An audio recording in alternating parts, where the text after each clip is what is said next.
Kicks off in Cleveland next week, and the Homeland Security Secretary worried about violence breaking out. Jay Johnson testified before the House Homeland Security Committee today.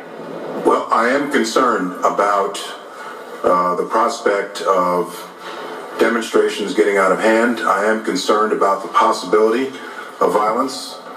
We have within DHS some 3,000 personnel that will be dedicated to the security of the Republican National Convention and the Democratic National Convention. I have a lot of things that keep me up at night.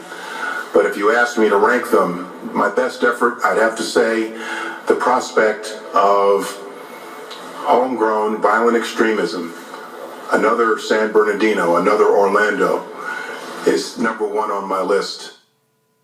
Checking in with our security expert, James Copenhaver. James, on the campaign trail, some of these events were violent enough that they had to cancel the event. What makes the GOP convention different? Does the security get ramped up exponentially for it?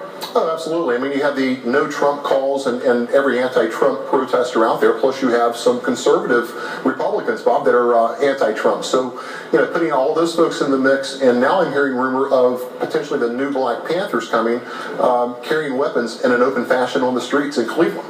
Does the attack that just happened in France affect the security efforts at all for the GOP convention? Oh, it has to. I mean, the march in Dallas, that was a Black Lives Matter march, and it was organized, the police were aware of it. This is a much higher stake, if you will, in terms of a Republican National Convention. I mean, you have the presumptive nominee that's going to go and be nominated, and with everything and the emotions that are going on in our country, you're going to have every possible group together meshing.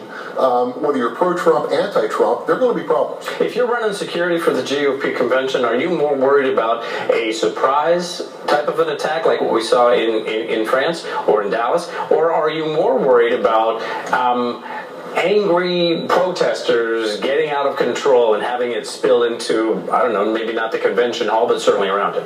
I think it's both. I mean, you have to look at both and plan for both attacks, and I call them attacks.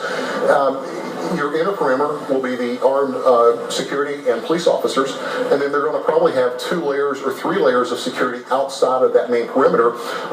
And I would fully expect some type of snipers on the roof.